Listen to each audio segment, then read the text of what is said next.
It's been 2 months. My step-parents kicked me out, so I moved to Worcester City in the west side. So yeah, this is my bedroom, and then down here, the lounge room, garage, kitchen, dinner table, my car. It's a beauty. Which I live by myself. Okay.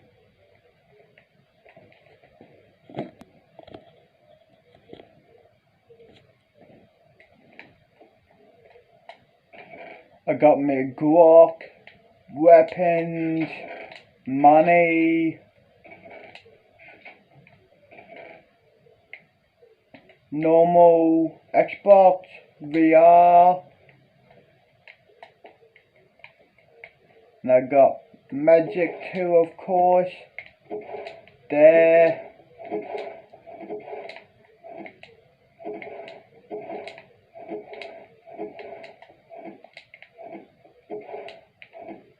So yeah, it's 7 p.m. Let's head to bed, I guess. Wake up for school in the morning. Okay, it's 5 a.m. Let's head to school now. My first day at this high school. I'm not gonna bring my car because the school is just around the corner. So, what's the point? It says it's just around the corner. So, what's the point of bringing my car?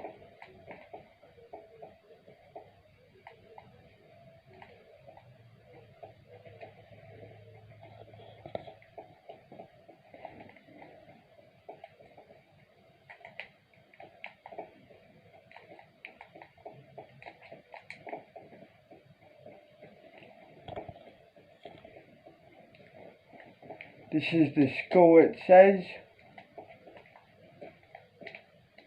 Cool. Look at this place. Nice.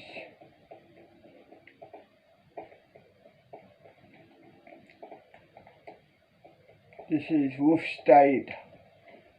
This is Worcester West Side City High School. Cool. Look at this place. This is the poor area of the city. Let's buddy chill here, my boy. Smoke some weed. Because, yeah, why the fuck not?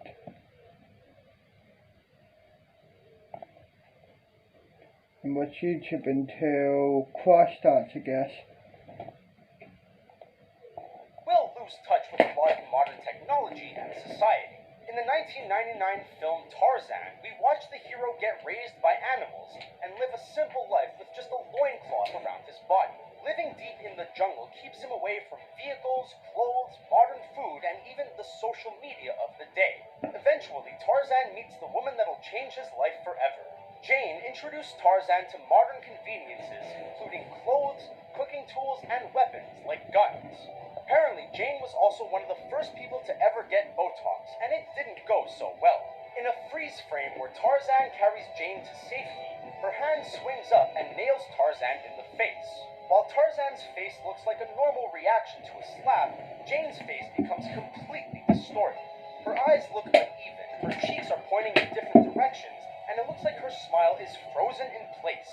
All of these issues are typical signs of a botched Botox injection. While the time frame of the 1800s may make it seem far-fetched, Jane was traveling with some pretty sophisticated scientists and inventors. She could have been using some experimental version of the now popular cosmetic drug. It's It's no wonder that after spending weeks in the jungle with Tarzan, Jane's skin remains as flawless as ever. I want to do something for her. But what? Beast's eating disorder. Beauty and the Beast is a classic Disney tale, and the 1991 animated film is one of the few films to ever get nominated for Best Picture at the Academy Awards. The massive popularity of both the animated film and the live-action remake has put a lot of scrutiny on the story. It's easy to notice a lot of flaws, but one shot can showcase a whole undeveloped storyline that was never fully shown. In the shot, the Beast stuffs his face with platters of food, refusing to use forks and knives like a typical human. Not only does he eat messily, but he eats more than you can imagine. Just glancing at this frame alone will make you think that the Beast has an eating disorder. Exhibit A. The Beast was not always a beast. He was once a human. Not just any ordinary human, but a lavish prince that probably spent years attending formal dinners and taking etiquette classes. Just because he's transformed doesn't mean that he's lost his manners. Another big piece of evidence. More than half of the transformed people are there just to serve him meals. And check out our awesome video, but before you do that, click the subscribe button. You'll join our notification squad and be the first to know of any new content. Can you guess which party? Well, there you have it. Up is actually dead, and that Jane from Tarzan is actually the great-granddaughter of Belle from Beauty and the Beast. While some theories are clearly made by fans who are just spiraling down the rabbit hole, there are a couple that actually make sense. Today we'll be looking at 10 Disney princess theories that we totally believed but have been debunked. Join us as we uncover the truth once and for all. But before you do, we have one question for you. Do you love diving deep into videos about... Give you a hint. This is none other than Rapunzel holding hands with Flynn Rider. Meaning the two lovebirds must have hit the high sea in order to make it to Arendelle. Fans have suggested that Anna and Elsa's parents, King Agnar and Queen Iduna, were actually setting sail to attend Rapunzel and Flynn's wedding. But sadly, their boat capsized on the way over. In an interview, Mandy Moore, the voice of Rapunzel, set this theory straight. She said, "There is no connection as far as I know, but sure, people can imagine what they will all day. That's their prerogative. Plus, the theory itself would have been a pretty crazy timeline. It would be around 10 years between the ship sinking and Rapunzel's visit to Arendelle. The whole thing just doesn't add up. In truth, it's just a fun Easter egg." Building on that, there was another part to this theory that was also shut down. If the ship had sunk on its journey, then it would have been between Norway, where Frozen was set, and Germany, where Tangled was set. Fans argue that their shipwreck was the same one that Ariel visits in The Little Mermaid. Because Ariel hails from around Denmark, geographically it adds up. We've mapped it out and have discovered that if your boat leaves from Norway and travels south in the North Sea, Denmark is en route. For a moment, it made sense, and we were ready to believe it. Just think of the scene where Ariel drags Flounder along to play scavenger. This is the boat we're talking about. While rummaging around, she finds an old pipe that she takes home with her, as well as a fork that she later uses to comb her long red locks. Fans suggest that these objects could have been used by the late king and queen, which seems morbid, but also a nice connection. However, when the directors of The Little Mermaid, John Musker and Ron Clements, hear about this crossover theory, they chalked it up to a fan fiction. Sorry to burst any bubbles. In Disney's Beauty and the Beast, Belle is an all-around beast herself. She's a non-conforming daughter of an inventor and doesn't put up with anyone's tomfoolery, especially Gaston's. She literally walks around with her nose in a book without looking up to see where she's going. During the scene where she's visiting the village library, she borrows a book that she describes as being about far-off places, daring sword fights, and a prince in disguise. Sound familiar? Fans suggest that the book she's reading was actually Aladdin. Later, while singing to sheep, as you do, she says here's where she meets Prince Charming, but she won't discover that it's him until chapter 3. In Aladdin, Aladdin is disguised as a prince and only reveals himself to be a street rat to Jasmine later. Fans went wild for this, and we admit we joined on the bandwagon. It was only until Gary True the distance there's a moment in which he sees a shooting star go by. Fans believe that that star was actually Aladdin and Princess Jasmine jetting by on their magic carpet singing A Whole New World. While we wish in that moment we could have experienced a mashup hit single, instead it was just a flash on the screen. Our dreams were dashed when director Ron Clements confirmed that it was meant to be Pegasus as a shooting star, the character who ends up being Hercules' noble steed. The most popular Princess and the Frog theory has to do with Tiana's father, James. At the beginning of the film, we see what a loving father he is. On top of that, he can make a mean gumbo and teaches his daughter the art of cooking. Tiana and her family unfortunately lose him to war, and she spends the rest of the film trying to make him proud. The theory goes that James didn't actually die and that he is actually Dr. Facilier, the antagonist in the film. Let's break it down. The character design looks similar, and fans suggest that he is skeletal looking because he died but was brought back to life with voodoo magic. Fans suggest that he came back to life in order to provide for his family again, but lost his way amongst his friends on the other side. While we thought this was plausible because most bodies were lost in the war, the creators of the movie stopped us in our tracks. According to them, Facilier was actually supposed to be Mama Odie's son. On top of that, James was written as a courageous person who would never make a deal with nefarious forces. Sorry guys, false alarm. Our fascination with innocent characters from Disney movies having dark secrets make ourselves sick. For some reason, we can't get enough of it. There are multiple theories amongst Disney legends that claim various films were inspired by hallucinogens such as LSD. Take Alice in Wonderland, for example. In it, the caterpillar smokes from a pipe and the whole world is certifiably trippy. In Dumbo, there's the scene where the elephant drinks from a tub full of champagne and experiences the pink elephants on parade. The theory we would like to look at has to do with Snow White and the Seven Dwarfs. More specifically, let's pause it and head to cross, I guess. May as well head to cross.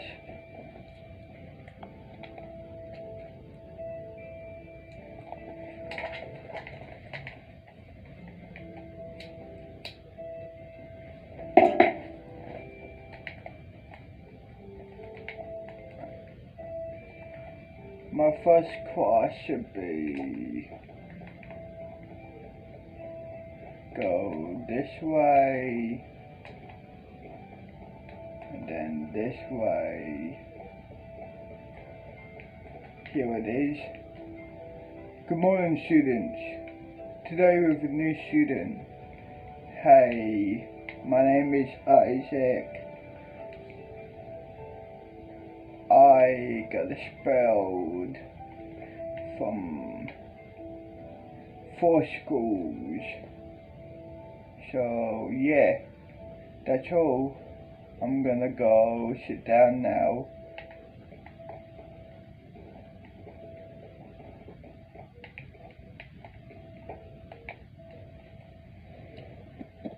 Course dismissed.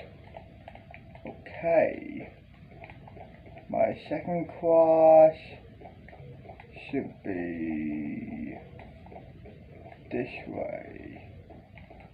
It should be up here, my dude.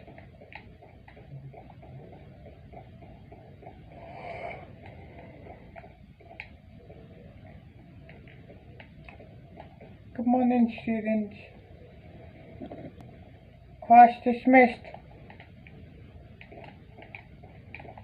My last cross into the break. Here it is. Good morning, students. Class dismissed. Have fun at break. Cool. It's break time. I might go to the cafeteria. Now, where do I order food at? What's up? Yeah, I was wondering where do I order food because there's a cafeteria there, but no kitchen though. Right here basically. What you want? I would like. Do you have pizza? Sure. Cool. I'd like a pizza. Sure.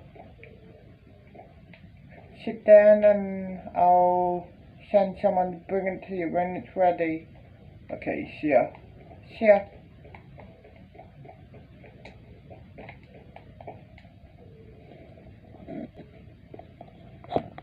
Here you go. Cool, thanks. That was good. Let's chill out here. What is this?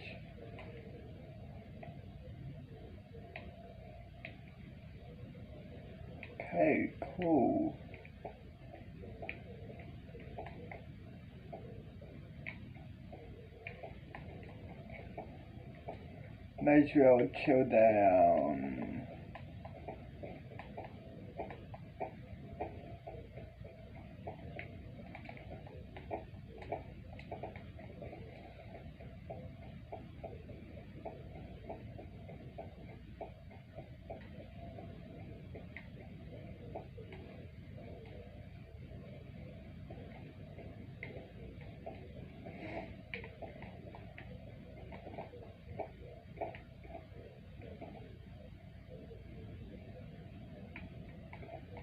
Metro Chill here.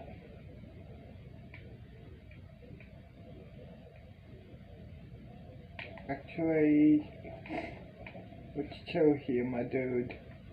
Why not? Pool with Lampic, Snow White and the Seven Dwarfs. The Emperor's New Groove. Wordplay is a great way to launch a joke right over a kid's head. Yeah. Combining that with an innocent-looking scene can take it to another level.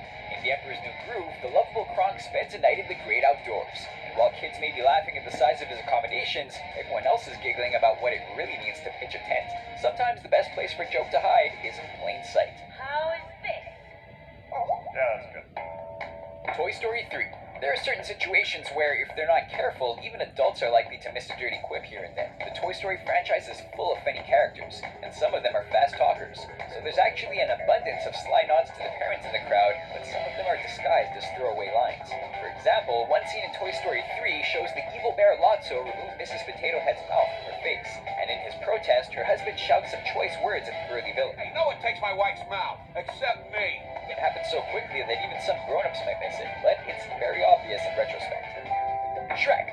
A few years ago, you'd be hard-pressed to find a parent who hadn't seen all the Shrek movies at least a dozen No, times I over. already The seen Big Green this. Ogre muscled his way into living rooms across the globe. So, Multiple sequels followed, which led let's watch another to video. shrug the question off, but we're willing to bet that most of the Next, okay, what video should I watch now?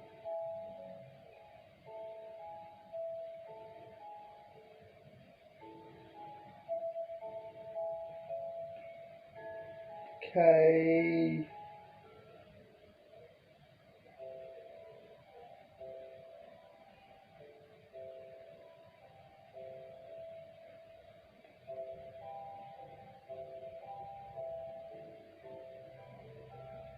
The loss of an artist in the music industry is a big moment for fans and rappers alike. And unfortunately, murder is the cause of over 50% of hip-hop musician deaths. Here are the famous and lesser-known rappers that were killed, and the men and women who killed them. Nipsey Hussle. Nipsey Hussle was spending the after... Goes by the stage name King Von.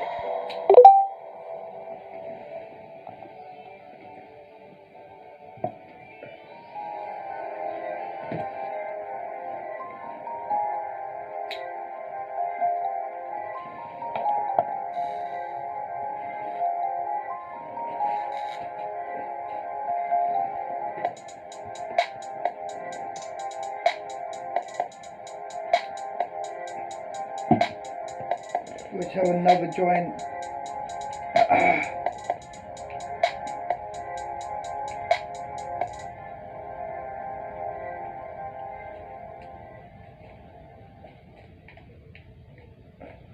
The streets of Southside Chicago has been riddled with violence for quite some time now. Throughout all that violence, though, there were diamonds in the rough with immense amount of talent in hip-hop, specifically in a location now known to the world as O Block. The people living there might have known of O Block for quite some time, but the world didn't until Chief Keef, Lil Durk, Fredo Santana, Lil Reese, and many more started to blow up. And as time went on, Chicago is not that dangerous. Not why.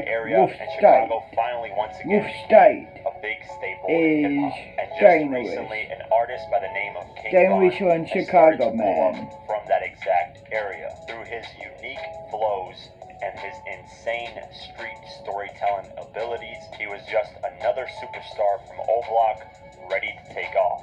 King Von was born Davon Bennett on August 9, 1994, and he was born on Parkway Gardens, also known as O Block, located specifically on the 64th Street on King Drive in the south side of Chicago. He was raised in a broken home with divorced parents. He never saw his mom and biological father together. His father ended up serving time in prison, and when he got out is when he officially met his father. I guess it's time to go to class. Put out my joint. My first class for the afternoon. It should be this way pretty much.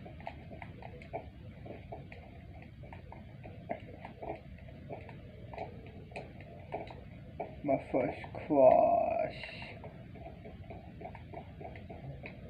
should be up here.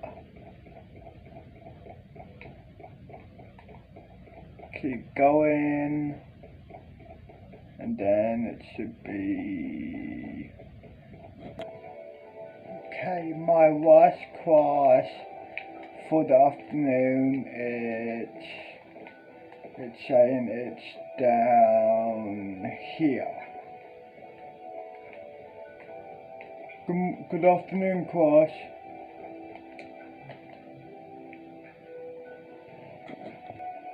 Class dismissed. See you tomorrow. Cool.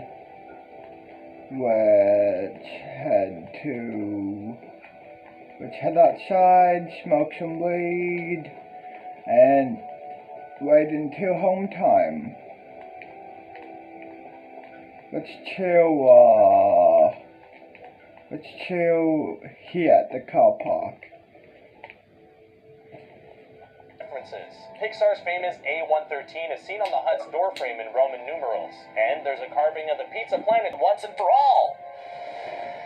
Thanks to a cleverly placed Jessie doll in Boo's room, we can connect both the real worlds of Monsters, Inc. and Toy Story together. But did Monsters, Inc. give us an even deeper connection to the world of Toy Story? Well, let's check in with Randall, the evil lizard who can change his skin to match wallpaper. And right there! Look familiar? It's the infamous cloud wallpaper from Andy's room. The quick moment has led many to conclude that one of Randall's many screaming victims has been Andy all along. So that explains why Andy slept with Woody every night. The evil witch in Brave may have been in very little of the movie, but she definitely made an impact. Not only do people assume the spellbinding witch can travel through time, but she has a purpose through her travels. I guess it's time to head home. School's over. Okay. So let's head the fuck home, I guess. May as well teleport there. Lucky.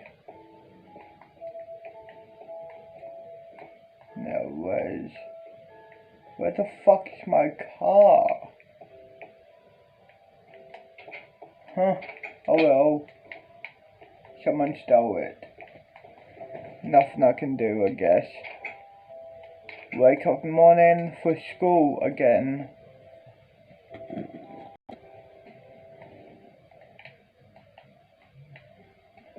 It's 5 AM. Let's head to school, I guess.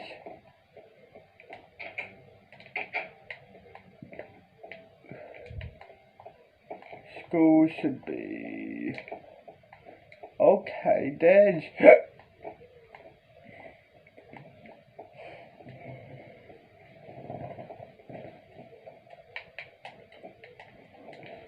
There's my car. Let's park it back here again.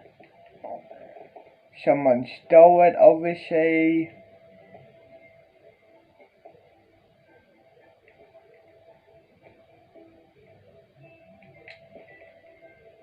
Lock it. Let's head to school. School is down there. So let's head to bloody school. My second day here at this high school. Hell yeah, dude.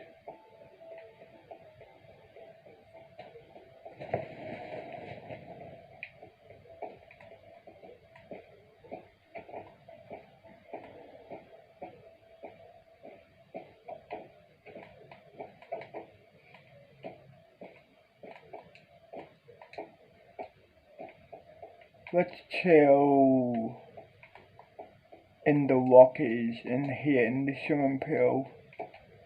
Let's chill in here. Smoke some weed.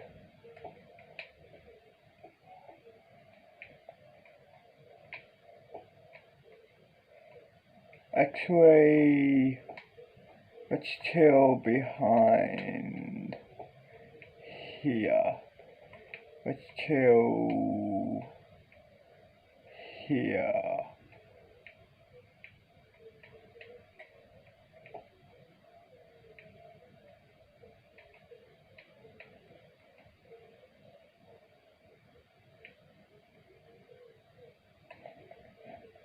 Biggest clues to this theory tie right into her scenes in Brave. Look closely in her little workshop, and you can see a carving of Sully from Monsters, Inc., and a creation of the Pizza Planet truck. The workshop is where she makes these Easter eggs before planting them all over the Pixar universe. Speaking of Brave, the movie features one of the earliest settings for Pixar films, and includes some of the first signs of magic in the Pixar timeline. Turning Merida's mother into a bear didn't just create a fun storyline, but it helped create a theory about how animals learn to talk and have human attributes in Pixar movies. The magic and wisps don't die off in Brave. They spread through worlds and help create the talking ants, grasshoppers, and other insects in a bug's life. It also gave magic to toys, allowing them to come to life with magic and a little help from a child's imagination. In Monsters, Inc., we see how the power plant helps give power to the city of Monstropolis. But what about the other surrounding cities and towns? According to some theories, there are no surrounding towns or cities. Monstropolis is walled in from the outside world, and while it's not shown in the movies, some of the theory is pretty much true. The original Monsters, Inc. DVD features the History of Monsters bonus feature, where a fun story talks about Monstropolis being located on a giant island. Mr. Incredible and Elastigirl are a match made in heaven. As young heroes, they quickly fell in love, and we even got to see their wedding on screen. The wedding was filled with superheroes, but who's missing? Any family members? Later on, the couple enters the Witness Protection Program, but there is never any mention of their extended family or parents. The lack of other family members has led to a theory that both heroes are actually orphans. The theory extends further in The Incredibles 2, when the family is forced to move into a junkie motel. They could have easily contacted another family member for help, if they actually had any. We're still catching our breath from The Incredibles 2, but people are already anticipating another sequel. While we wait for any new news or announcements about a third movie, we can cling on to some of the greatest theories from Incredibles fans. The third movie will flash forward into the future. Jack would be a teen, Violet will be marrying her junior high crush Tony, and Bob and Helen will have to deal with big transitions. Moving ahead in time could create endless stories, and also shift the time frame to the 70s, giving us some awesome new set designs and moments. Why is the witch from Brave so intriguing? What started as a side character in the movie has created some of the biggest theories in Pixar history. One of the most interesting involves her true identity. The witch from Brave may actually be Boo from Monsters, Inc. In an effort to hunt for Sully and find him, Boo goes through the magical monster doors, learns to travel through time, and eventually makes her way into the land of Scotland. Boo's ultimate mission is to reunite with her monster friends, and she ends up disturbing the whole Pixar universe in the process. We hate to think of the little Boo growing up to be an evil witch, but the theory does kind of...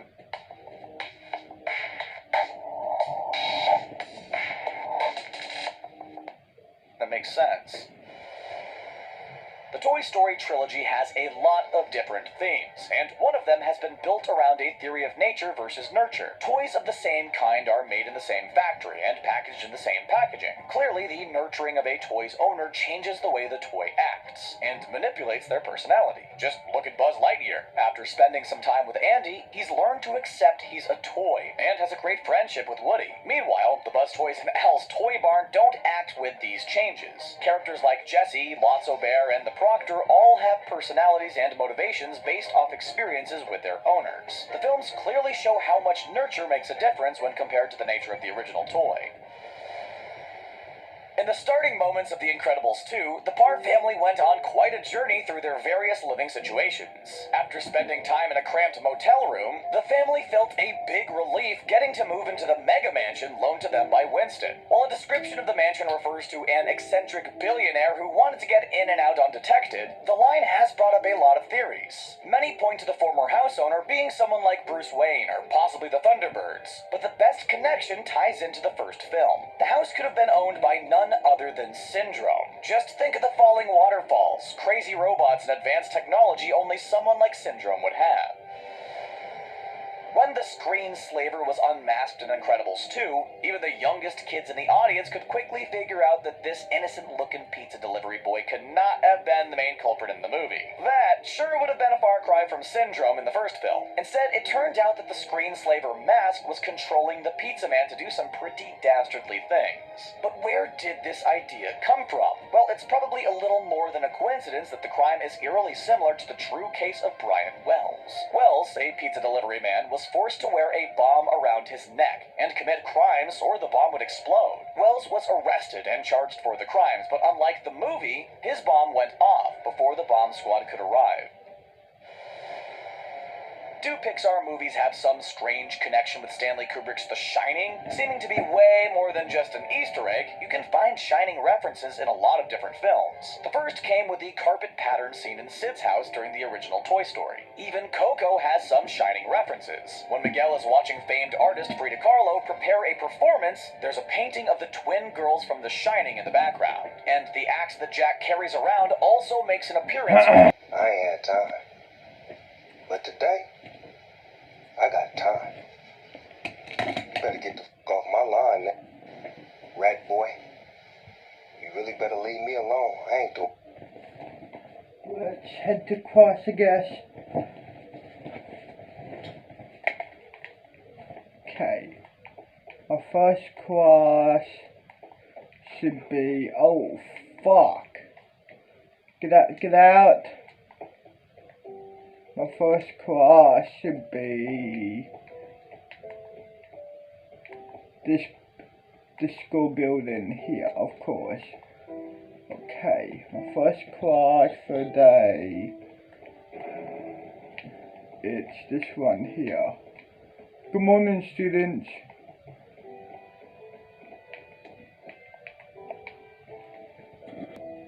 Okay, class dismissed. Cool. My second class, it's here. Good morning, students. Let's stand here. Class dismissed. Cool. My last class should be up top here. Should be this one. Good morning, students. Let's chill at the back.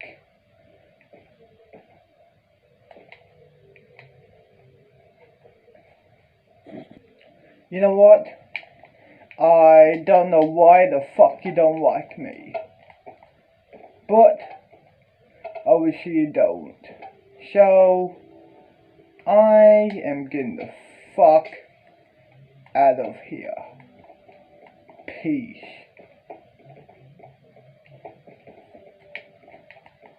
Fuck that teacher.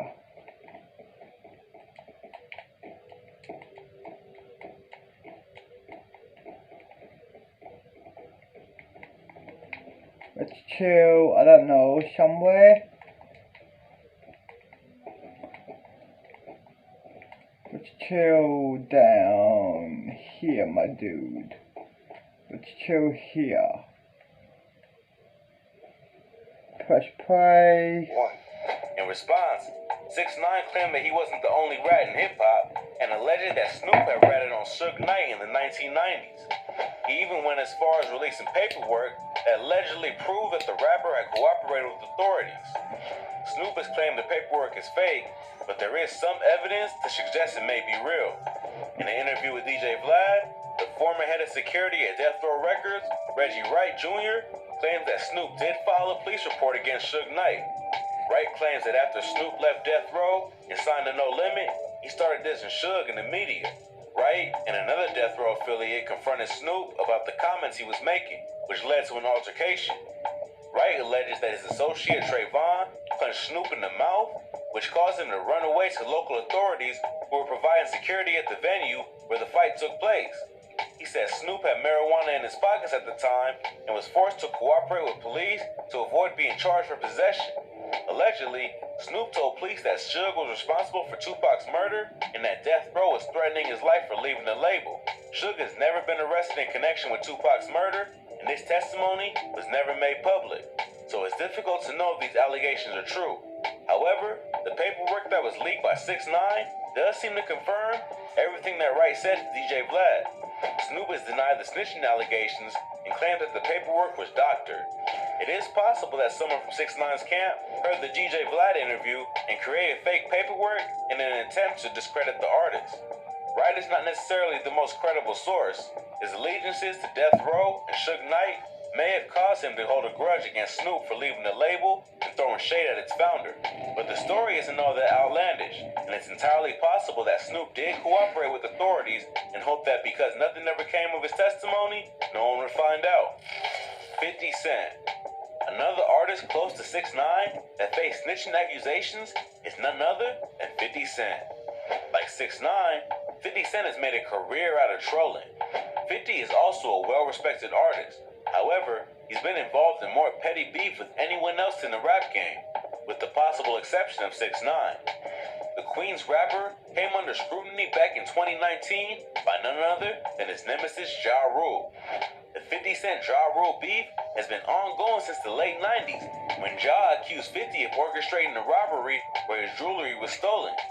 50 denies the allegation, and the two have been exchanging heated words, diss tracks, and memes aimed at one another for decades. In 2019, 50 posted a video to Instagram mocking Ja Rule over footage of the artist getting into it with Murder Inc.'s Irv Gotti at a concert at SOB's in New York. Oh, shit! Meanwhile, back in Saudi Arabia. Exclusive footage of nothing. Nigga doing nothing. That needs more smoke. No exclusive footage of nothing. Niggas doing nothing.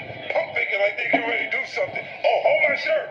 Ja responded by posting a video of a rat getting a bath, along with what appeared to be DEA paperwork that named none other than Curtis Jackson, better known as 50 Cent, as an informant in the homicide case of Lowell Lodi Mac Fletcher. Lodi Mac was a rapper affiliated with 50 who was killed in 2009. The alleged killer was another known enemy of 50 Cent named James Roseman, aka Jimmy Henchman. Henchman was an infamous drug trafficker and record executive who was managing the game at the time Lodi Mac was killed. The killing was alleged to be a part of a violent feud between G-Unit and Henchman that also resulted in a shooting in front of Hot 97, 50 Cent's mansions being set on fire, and Henchman's son being assaulted, among other incidents. Henchman was arrested and given 2 life sentences for the killing in 2015.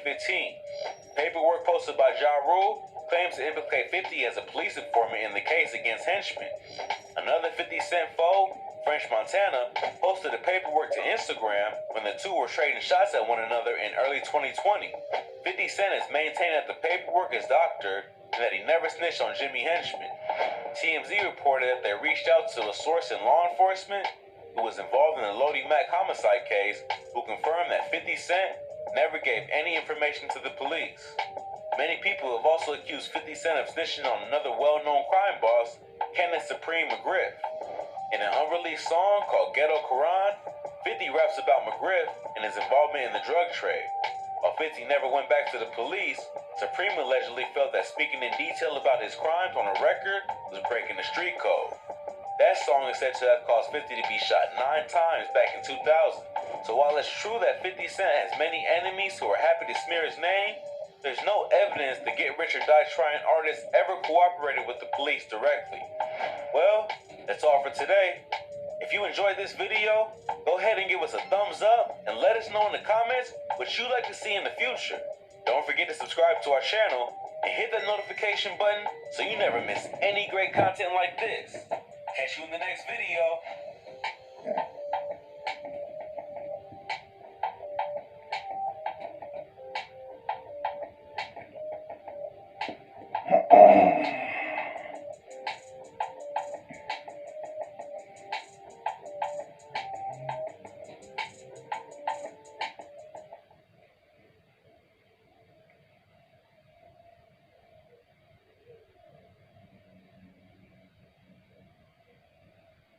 Rap can be a thing. So the response to the first ever episode of Scam Mods Remastered was overwhelmingly positive. You know, you got more likes than just about anything I've ever uploaded on this. Let's pause it. I already finished my joint. And let's head to class, I guess.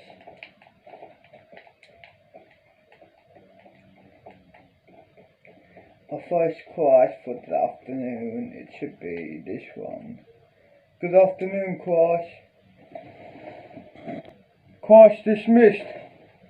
Cool. My second class for the afternoon, it's down here. Good afternoon, class.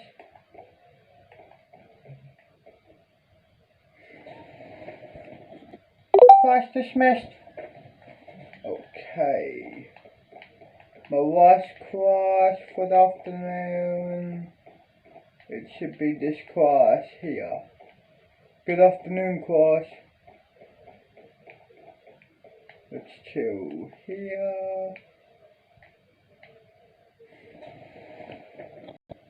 Class dismissed. See you tomorrow. Cool. Let's head out and go on to my second break. And then it's home time. Yeah, buddy. Tomorrow's the weekend. Today's Friday. Tomorrow's the weekend, so yeah. I cannot wait until tomorrow.